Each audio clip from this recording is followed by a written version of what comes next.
Namaste, and welcome to our continuing series on the synthesis of yoga with our beloved Ranga. We are on page 102, beginning with the sentence, "In the field of action, desire takes many forms." So in any case, I'll say what he has said in the previous para and then we come to this one. So in the previous para, he has told us that the three main problems in the vital is the ego, attachment and desire. These are the three things. So he says, what are the practical steps to achieve this state of living and acting in God without attachment, ego and desire? And then he answers, the first step is obviously to get rid of the ego consciousness, as well as ego action. Karma yoga is essentially action based. Karma yoga is action based. So, to rid oneself of desire and ego is the primary need. The first step is indispensable because otherwise only small bits and parts of the full range of desire will be eliminated, but not the root principle of desire itself. Therefore, ego and desire must be eradicated fully from the nature. Ego is mostly in the mind and desire is in the vital, emotions, sensations and instincts.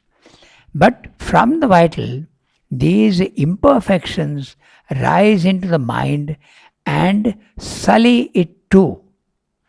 Therefore, ego and desire, the two great causes of world ignorance, and as a consequence, the individual ignorance too, have to be initially enlightened and then eliminated.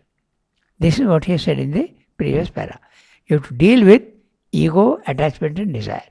But it's interesting that he says, in the paths of work, action is the first thing that we need to... Yeah, in the Karma Yoga, that's right. Karma Yoga, yeah. Karma Yoga means work. Yeah. So naturally it is action based. That's what it means. The Karma Yoga is not concerned too much with the mental aspect or the vital aspect. It's concerned mainly with the physical aspect. Whatever work you are doing, you offer it to the Lord and not do it for yourself. Now we read the para we read it yesterday, so we'll go sentence by sentence. Not yesterday, last week. In the field of action, desire takes many forms. But the most powerful of all is the vital self's craving or seeking after the fruit of our works. We have read it, na? So whenever we do something, we expect a good result. Very rarely do we do something without expecting a result. You decide in the mind, I have to do this, and naturally you expect a result, a positive result. Okay, that's what he's saying. In the field of action, desire takes many forms, but the most powerful of all is the vital self's craving or seeking after the fruit of our works. The fruit we covet may be a reward of internal pleasure. It may not be something physical. Internal pleasure. It may be the accomplishment of some preferred idea or some cherished will or the satisfaction of the egoistic emotions or else the pride of success of our highest hopes and ambitions. So even when you are doing some good work and you expect a good result, there is the ego lurking in the background. But it seems this is true of the mass of humanity. Yes. But mass includes even awakened people. You see, I tell you, Yes. he says in the Uttarpada speech that I thought I was doing work for the nation. Okay? I am fighting for India's emancipation. But later on I found that there was an ego lurking in the background. So it is so difficult to get it out. Okay, so that's what he says afterwards. So, and he has said that right in the beginning, desire takes many forms, and some of the forms that desire and ego take are extremely subtle. It the vital has the capacity to fool you altogether. You fool yourself all the time. You give excuses to yourself. In the background, there is always something else. Okay. The fruit we covet may be a reward of internal pleasure. It may be the accomplishment of some preferred idea or some cherished will or the satisfaction of our egoistic emotions or else the pride of success of our highest hopes and ambitions. So he has given you a whole range, something very selfish or something even not very selfish, highest hopes and ambitions. It can be that, but also when you are fighting for apparently for either your family or your clan or your nation, you think you are doing something which is not ego based. I'm doing it for others, I'm not doing it for myself. Now, when Mother asked some of her attendants to do some work for her, they took pride in it. That's right.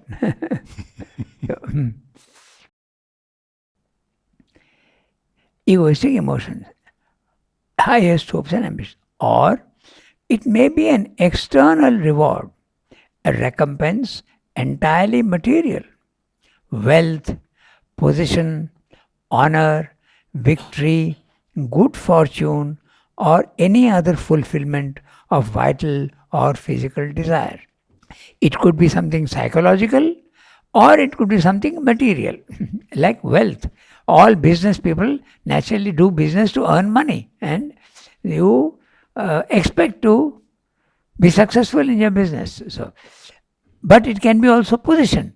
You want to rise in the company from a higher position to a lower position, or it could be none of these but honor and victory, good fortune, or any other fulfillment of vital or physical desire. But all alike are lures by which egoism holds us. There you are. Egoism is very difficult to shake off.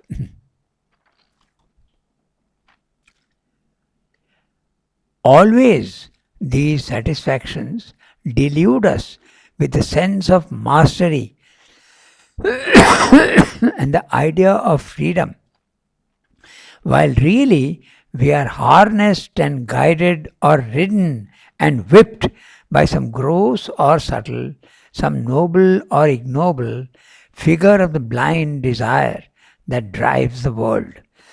This is a very interesting sentence. Always these satisfactions delude us with the sense of mastery. When you get satisfaction, you feel that you have done the work and you have been able to master the situation. That's why I have succeeded. So that sort of, but it is deluding because you are not doing the work. It is the universal nature which is doing the work in you. So you are not doing the work, you are only an instrument. So it deludes you with the idea, the ego is deluding you thinking that you have done the work. That's what he's saying. But all alike are lures by which egoism holds us. Always these satisfactions delude us. Always, note the word always. Okay? These satisfactions delude us with the sense of mastery and the idea of freedom. I have been able to do this because by my own will. Wrong. Your will is only universal nature's will working in you individually. This you realize when you go out into the second level of the spiritual planes of consciousness. Then you realize that I was not the doer. Who is the doer? Universal nature. Just like universal nature is making the plant grow, it's also putting thoughts into your mind, emotions into your heart, and actions in your body. But you think that you are doing.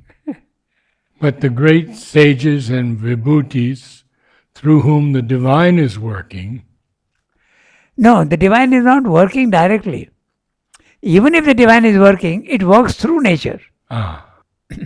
Again, we come back to that famous example of the man drowning in the sea. Yeah. The divine is not coming to save him. He is sending ships. So he doesn't break his own laws. Okay?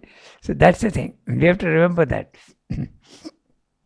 So, but and also, don't think that the Vibhuti doesn't have an ego. Even a spiritual man has an ego.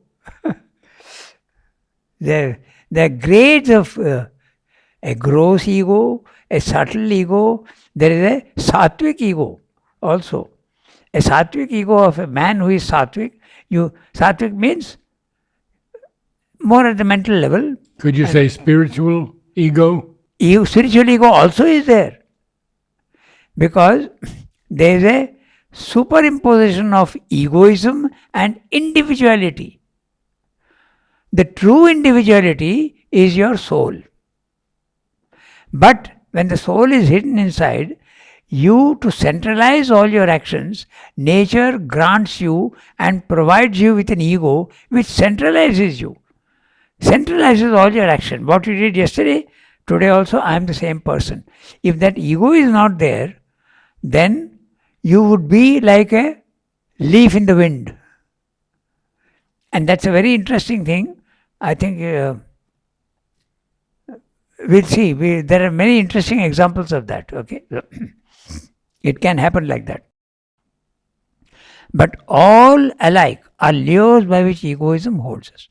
Always these satisfactions delude us with a sense of mastery and the idea of freedom. Both are wrong. You have no sense of mastery, you have been used as an instrument by nature. And the idea of freedom, you have no freedom. Nature is working through you like a puppet, which you realize when you escape from the body-mind life and go to the spiritual planes of consciousness. Okay? While really, now he's explaining to you why. While really we are harnessed and guided or ridden and whipped by some gross or subtle, some noble or ignoble figure of the blind desire that drives the world. Now look at the power of the image. You are just an animal. You are being harnessed. Who is harnessing you? Nature. Nature has put the yoke on you and your ego is there and you think that you are doing, you are not doing. You are being made to do. You are harnessed. And not only harnessed, guided. It's telling you what to do and what not to do. You think that you are doing it with your own will, but it's not your will. Even the will is imposed on you by nature. Universal nature, Prakriti. Then, guided or ridden. They are nature is riding you like an animal. Okay, look at the images. And whipped. Not only you are treated by nature, sometimes you are even whipped. There is suffering, na? So there is enjoyment, satisfaction which delude you, and sometimes you are also whipped. So, where is your freedom? There is no freedom at all. It's nature is doing all this. Okay. One of the big realizations in yoga is you realize that you are not the doer. You are only a witness. You are just watching. The action is going on, puppet-like in the physical world, and you are just watching. That's the first experience you have. Okay, so whipped. And whipped by what? Some gross or subtle, some noble or ignoble, even noble ideals when you are pursuing. Very praiseworthy at the normal level, but you are not free. It is the ego which is driving you.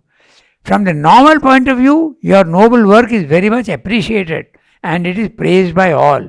Spiritually, not the value that you are attributing to it in the physical world. Spiritually, it has no value. A small work done without attachment, desire and ego is much more important spiritually than a big work done with attachment, ego and desire. That's what he's saying. So he's ignoring, he's even putting the word noble or ignoble. Figure of the blind desire that drives the world. So there is this desire that is driving the world. Desire with a decap. Therefore, the first rule of action laid down by the Gita is to do the work that should be done without any desire for the fruit. Nishkama karma. But an objection can come. Okay, you can say that if I don't take interest in it and I'm not attached to what I'm doing, I may do it carelessly. Okay, I may do it. What does it matter? I'm not going to get the result. Okay, so why bother about it? But that's not the attitude you should have. It should be, Mother explains disinterestedness. Someone asked, and she says, you have to act with interest, but with disinterestedness. In other words, you take interest in the work, put your full attention, but don't expect any result. We have a flower, disinterested work done for the divine. That's right. In the vital. Yeah. So in the vital, the same thing applies also in the mind and even the physical. And if it's in the vital, the color of the flower would suggest the vital. Yes. When it is another color, it could be in the mind. Mind is yellow, the vital is mixed colors, blue, green, Purple. bluish green, purple, these are the colors. And the physical is red. Now Srendra says, a simple rule in appearance, and yet how difficult to carry out with anything like an absolute sincerity and liberating entireness. Not easy at all. In the greater part of our action, we use the principle very little, if at all, and then even mostly as a sort of counterpoise to the normal principle of desire and to mitigate the extreme action of that tyrant impulse. At best, we are satisfied if we arrive at a modified and disciplined egoism, not too shocking to our moral sense, not too brutally offensive to others. And to our partial self-discipline, we give various names and forms.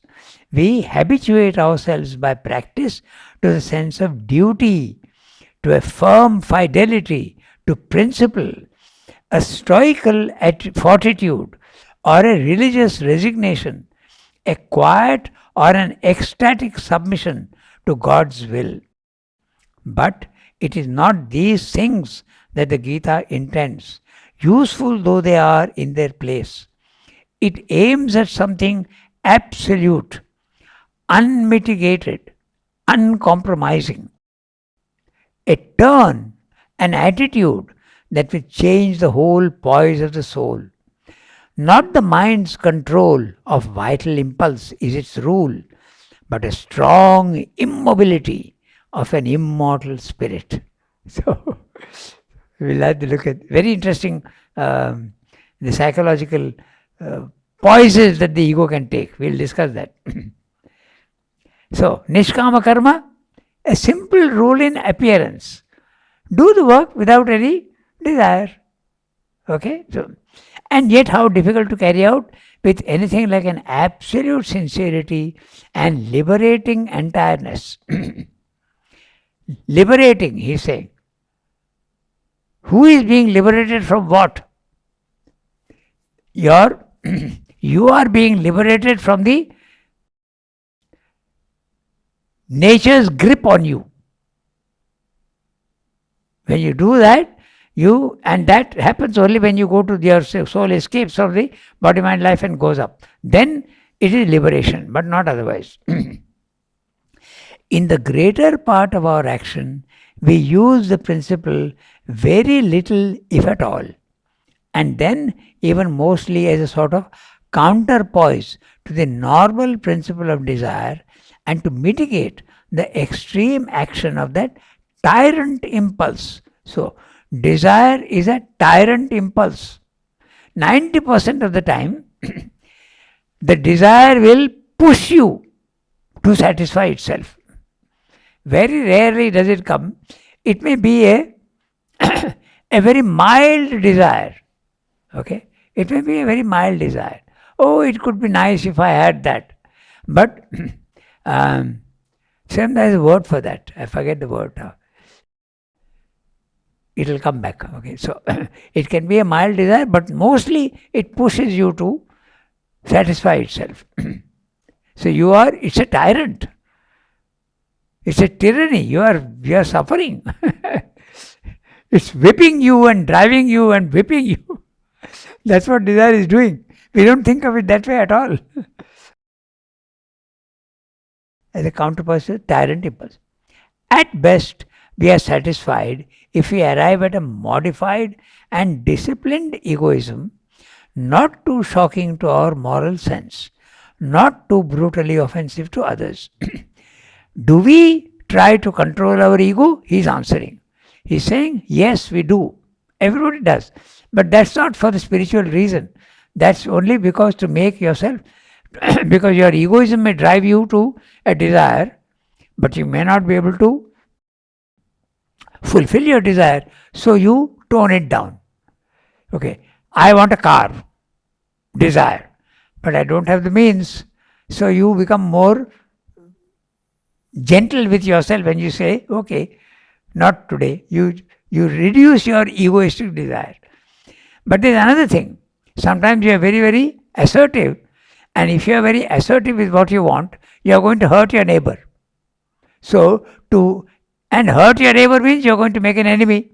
So in practical life, you don't want to make enemies. So you tone down your own egoism so that it becomes more or less acceptable, first of all to yourself and to the others. That's what he's saying. And he says brutally offensive. Yes, because sometimes people act in such a way that is brutally offensive. I had an interesting experience the other day in one department. One fellow was playing music loudly during work. Okay? So the other room, they came and told him, please tone down this is disturbing us. He got furious. Brutally offensive. He says, this is my work. I have to do it. He dismissed the other fellow. So your ego can be brutally offensive to others. That's what he's saying. But so naturally you tone down your own ego and your desire to make it more or less acceptable to the other person, because you don't want to create enemies all around you. When we exercise our egoism too much, we are almost sure to tread on other people's toes, encroach on their territory. So to make that a little less, you tone down your own ego. That's what he's saying. But not for spiritual reasons, for very practical reasons, which are selfish again. At best, we are satisfied if we arrive at a modified and disciplined egoism, not too shocking to our moral sense, to ourselves, not too brutally offensive to others. And to our partial self-discipline, we give various names and forms. We habituate ourselves by practice to the sense of duty. Now there you are. So, I am disciplining myself. I am controlling. I have to do this, so I'll do it. I won't avoid. Okay. So, but it is actually a modified form of egoism. I am doing it out of duty. I don't need to do it, but I am doing it as a duty. To a firm fidelity to a principle. So that also is, you are doing very good work, and I want to continue to do that. Firm fidelity to a principle. So it's a good work you are doing, but still ego is there. Then a stoical fortitude. All these are the names you give to your egoistic action. A stoical fortitude. Something is difficult, but I'll do it. Your fortitude, and stoical means you learn to bear the shocks of life. That's stoicism. I'm interested in that religious resignation. Yes, that also is there, yes. What does he say? So, or a religious resignation. I have an ego, okay? Someone comes and hurts me, but I can do that in two ways. I don't retaliate because I am weak. That's one thing. Or, okay, God is imposing this on me, I accept. Mildly and weakly, I accept. Religious resignation, you attribute it to God. But the ego is hurt. And it's still ego. Yes. So even when you are resigning yourself to a situation, people say, look at this man. No ego, he has accepted. But it's not true. There is an ego there. Okay? So, religious resignation, a quiet or ecstatic submission to God's will. Now, here is two things. It can be a quiet submission or it can be an ecstatic submission. So, which is on? A quiet submission is through knowledge, when you are in the self maybe. And a ecstatic resignation, that of the bhakta, the one who is a devotee.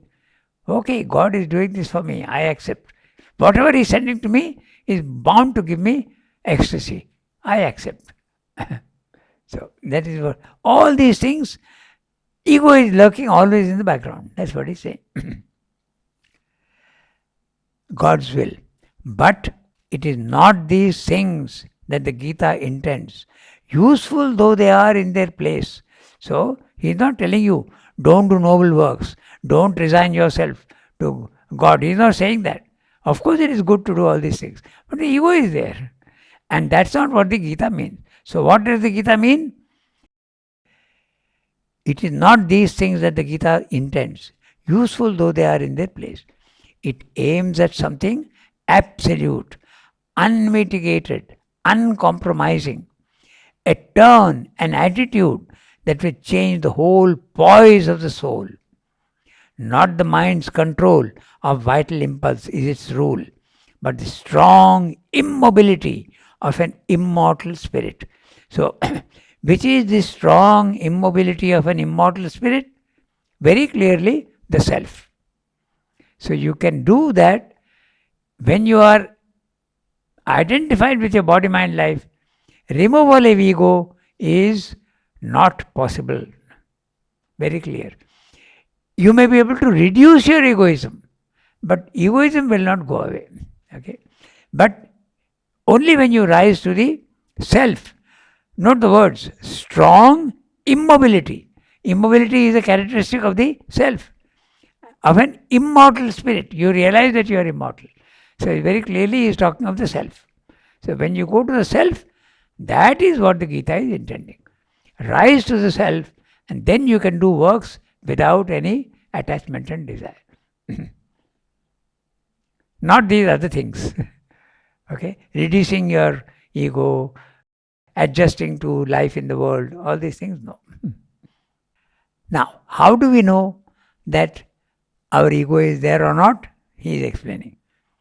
The test it lays down is an absolute equality of the mind and heart to all results, to all reactions, to all happenings.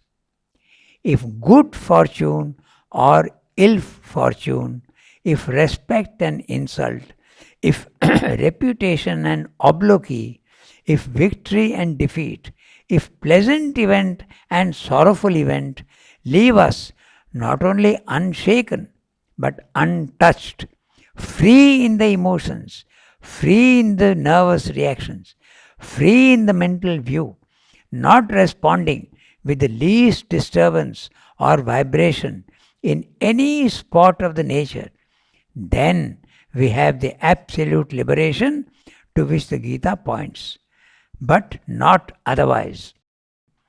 The tiniest reaction is a proof that the discipline is imperfect and that some part of us accepts ignorance and bondage as its law and clings still to the old nature.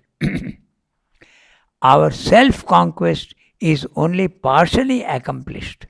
It is still imperfect or unreal in some stretch or part or smallest spot of the ground of our nature. And that little pebble of imperfection may throw down the whole achievement of the yoga. So even if a little bit is there, there can be a fall. Very powerful thing. And that last sentence is, again, he has used an image. And that little pebble of imperfection. Okay. I don't know if any of you have had the experience, but if you are going on a motorbike or a scooter and there is a stone, you go on it, your balance will go. If by inattention you go on to that pebble or that little stone, your whole balance will go and you will fall. So that's the image he is using. The small imperfection, which is the pebble, will make you fall. Even if you are not attentive when you are walking and you step on a pebble, your balance will be gone, likely to fall. So, it's a very interesting one, and the next one also. He gives you examples of pretended desirelessness. Okay, it's very interesting examples are there. The test it lays down is an absolute equality of the mind and the heart to all results, to all reactions, to all happenings. You test yourself to see if your egoism is there or not. The moment there is a disturbance in the being, a disturbance either of sorrow or of disappointment or satisfaction, then you know that ego is there. That's what he's saying. Okay? Or of hurt. Or of hurt. Yes. You should be absolutely untouched. Okay? Immobile. Neither praise, but he's giving a whole list of the things that can hurt you or make you enjoy. Okay? If good fortune or ill fortune. Now, normally, good fortune makes you happy and ill fortune makes you depressed. If respect and insult. Respect and insult. It's interesting. Normally people like respect, but you will feel elated. And insult is very difficult to bear. It's not easy. So the two, one is positive and the other is negative. But both should leave you absolutely calm and quiet. Pleasant victory and defeat. If pleasant event and sorrowful event leave us not only unshaken but untouched. So unshaken means the result has come into you and it has not shaken you too much. Okay? But it should not even enter into you. That's what he's saying. Untouched. Okay? The disturbance from outside, whether it be victory or defeat, insult or respect, shouldn't even enter into you. Untouched. Free in the emotions. Free in the nervous reactions. Nervous reaction is very interesting because any pleasurable sensation, it expresses itself in the body sometimes. For instance, if you are angry, your whole body will start trembling sometimes. You have seen that. So he is saying, even in the body, okay, nervous reaction should be free. Even the nervous reaction should not be there. Okay, so free in the mental view, not responding with the least disturbance or vibration in any spot of the nature. Then we have the absolute liberation to which the Gita points us, but not otherwise. So, absolutely calm and quiet. And if you are like that, sometimes many people misinterpret your condition. They say you are absolutely emotionless. You are cruel. You are not bothered about anything. People say that sort of thing. But it is actually a positive state. You are not reacting in the negative way nor in the positive way. Calm and quiet. People may even call you insensitive. Now that's a very interesting thing because if you insult somebody who is very tamasic, okay, a lazy fellow is sleeping and you insult him, it makes no difference to him because it's not affecting him at all. That is not equality. It's only sheer tamasic non-response. So this is, it comes, but you don't allow it to come into you. You're fully in control of yourself. Very difficult. So absolute liberation, to which the Gita points us, but not otherwise. The tiniest reaction is a proof that the discipline is imperfect and that some part of us accepts ignorance and bondage as its law and clings still to the old nature. Now, there's an old nature and a new nature comes when either the psychic comes forward, the new nature starts being born. But when you go to the self, the new nature is very obvious. That's your new nature. So the old nature is what you have inherited from your body, mind, life, and the new nature is what your soul is experiencing. So that's a new nature. This is a very common thing. And sometimes the images come when your nature is changing. The image comes that your mother may be ill or is dying. This is the image that comes. What is that? Who has given you birth? Nature, your old nature. Okay. Whatever you were, now you have taken that. So that is now slowly dying out. It comes in that way as an image. The tiniest reaction is a proof that the discipline is imperfect and that some part of us accepts ignorance and bondage as law and clings to the old nature.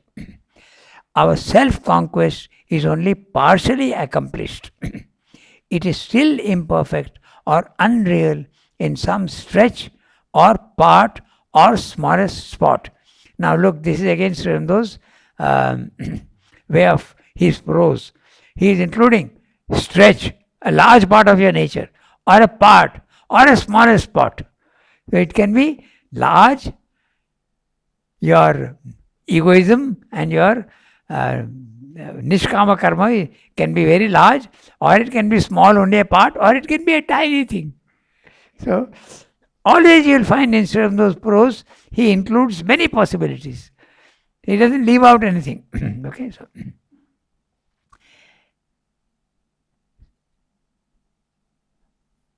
stretch apart a smallest part of the ground of our nature, or the ground of our nature. And that little pebble of imperfection may throw down the whole achievement of the yoga. So, even the tiniest thing can bring you down. Like snakes and ladders. You go to the last one, but the snake there will pull you down to the last one. So even that little thing can pull you down entirely. So difficult. So difficult. So, it's a very interesting paragraph. Okay, we'll see that. There are certain semblances of an equal spirit which must not be mistaken for the profound and vast spiritual equality which the Gita teaches. There is an equality of disappointed resignation. Very interesting. An equality of pride, an equality of hardness and indifference. All these are egoistic in their nature. Inevitably, they come in the course of the sadhana, but they must be rejected and transformed into the true quietude. There is too, on a higher level, the equality of the stoic, the equality of a devout resignation or a sage detachment, the equality of a soul aloof from the world and indifferent to its doings. These two are insufficient. First approaches they can be, but they are at most early soul phases only, or imperfect mental preparations for our entry into the true and absolute self-existent wide evenness of the spirit. It's a very small para and it's very interesting. We'll discuss these semblances that he's giving you. It's fresh in our mind, so we'll see. He's saying there's an equality of disappointed resignation. An equality of disappointed resignation. I was expecting a result, okay, and that result did not happen. So I am disappointed, but I console myself. No, it doesn't matter. Okay, what does it matter? I don't bother too much about it. It's a pretense of the ego. Very interesting what he's saying. You can watch that it's very subtle what he's saying, okay? Equality of disappointed resignation. When I am disappointed normally, a person will get angry and say, no, this should not be like, you will fight. No, you are accepting quietly. And that's not non-egoism, it is egoism. That's what he's saying. Disappointed resignation. Okay. There's a very good example of disappointed resignation also. The story of the fox and the sour grapes. The fox is jumping to eat the grapes. He can't, it's too high up. So he consoles himself by saying, those grapes are sour, I don't want them anyway. Disappointed resignation. Highly interesting. Okay, so this is what you also do. The same thing. You are expecting a result, but doesn't, and you say, no, it doesn't matter. What does it matter? Okay, that's one thing. Disappointed. An equality of pride. That's very interesting also psychologically. I am too proud to be affected by lack of success. I don't admit it. It doesn't make any difference to me. Egoism. Very interesting. Okay. An equality of hardness and indifference is very obvious. An equality of hardness, you're insensitive and stupid and you are not reacting. They come and insult you also, but you don't even understand the impulse. So there's no reaction at all. That's not equality. There's no reaction. So that's not equality. It is tamasic reaction. So these are all the semblances of equality, but they are not equality. Equality is absolutely no reaction at all. That's what he's saying. An equality of hardness and indifference. All these are egoistic in their nature. Inevitably, they come in the course of the sadhana. But they must be rejected or transformed into the true quietude. There is too, on a higher level, the equality of the Stoic. He is teaching himself not to be affected by the impacts of the world. That is Stoicism. Learn to bear the shocks of life. Because if you don't learn, you are going to suffer and you are going to start moaning and howling and you are going to suffer. So teach yourself not to suffer and to accept that quietly and calmly. Stoicism. Zeno was the philosopher in Greece who preached the philosophy of Stoicism. 300 BC in Greece. By the way, 300 BC in Greece was a fantastic period. The philosophy, democracy, culture, sculpture, art, fantastic. In fact, some people say entire modern European culture is only a footnote to Greek history. Greek history is so important. So that's what he's saying. Okay, there must be Stoic, equality of the Stoic. The equality of a devout resignation or a sage detachment. So, yes, this thing is giving me pain, so I try to remain aloof. But there is egoism in it. It's not. It's an effort not to have an ego reaction, but it is egoism nevertheless. Even the devout resignation, again the same thing. You are hurt by something that is not very pleasant to you, but you accept it because you feel that it is God who is giving it to you. Religious resignation, same thing.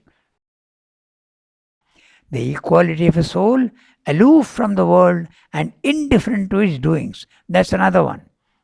The one who is running away from the world, the ascetic, precisely because he wants to avoid being hurt. So that's not a solution. That's not equality either. Okay. These two are insufficient first approaches they can be, but they are at most early soul phases only, or imperfect mental preparations for our entry into the true and absolute self existent wide evenness of the Spirit. For our entry into the true and absolute self existent wide evenness of the Spirit. Evenness. Evenness, yes. No, evenness. Evenness. Everything is even. Very interesting discussion of how subtle the ego is. That's why Shabda says the vital is a charlatan. He is a cheat. He is an impostor. The vital. Constantly fooling you. You fool yourself all the time. And when you catch that, it really gives you deep joy, because my God, look at this vital in me which is you are trying to fool yourself all the time. It's very interesting when you catch that. So we stop. Your mother says it gives a greater joy to defeat an egoistic thing than to accept it. In the vital especially. When you learn not to satisfy your desire also, there's a joy. Okay, we stop here today. Thank you, Ranga. Namaste all.